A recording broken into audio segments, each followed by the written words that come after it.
आज आपण 22 मे 2026 केळीच्या प्लॉटवरती आलेलो आहोत आणि गाव आहे पिपरी.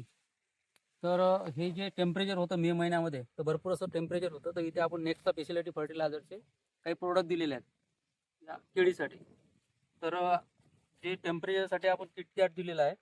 किटकॅट दिल्यानंतर किटकॅट यासाठी दिलं की झाड ट्रेसमध्ये गेलं नाही पाहिजे, न्यूट्रिशनचं अपटेकिंग पॉवर वाढलं पाहिजे. प्लस 48-47 दिलं आणि 42-47 आणि स्टेपल. तर आपण शेतकऱ्याचं मनोगत घेऊ आज की त्यांनी किटकॅट दिल्यानंतर काय फरक पडला. दादा रामराम. रामराम. नाव सांगा आपलं. संदीप मानकर. Mobile number 9604141454. ज्यावेळेस किटकॅट यूज केलं तर काय फरक वाटला प्लॅनवरती. किटकॅट वापरल्यावर ते झाड ट्रेसमध्ये जायला होतं, ते ट्रेसमधून निघाला आणि त्याच्यात ग्रीनरी हिरवटपणा चांगला वाढला आणि टेम्परेचरचा तटका पानावरती बसला नाही. पानावर अजिबात पडला नाही. आणि जे 14-48 दिलेलं आहे आपण, हा. 14-48 आणि 42-47 त्यामुळे काय फरक पडला. ते दिल्यावर झाडात अशी ग्रीनरी आली आणि नवीन शेंडाची वाढ चालू झाली. नवीन पान चांगलं फटाफट निघालं. हो, आणि पोंगा वगैरे चांगला निघाला. पोंगे चांगले निघून राहिले.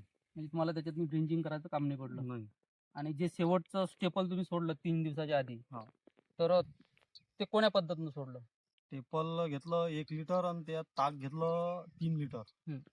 ते सोडलं तर त्याच्यानं हे जमीन अशी भुसभुशीत झाली, अशी भुसभुशीत झाली. हा नरम पडली आणि झाडातही अशी एकदम ते सोडल्यावर अशी क्वालिटी आली, जसं की उतरून पाणी येते. पावसाळ्याची सुरुवात होते त्यावेळेस जसं झाड होतात तसं त्यानं हे घेतलं आणि पानाची रुंदी वगैरे पण रुंदी वाढली, चांगली वाढली. आणि न्यूट्रिशन जे पडलेलं आहे ते असं वाटू राहिलं की झाडांनी भरपूर घेतलं. भरपूर घेऊन राहिलं असं वाटून राहिलं.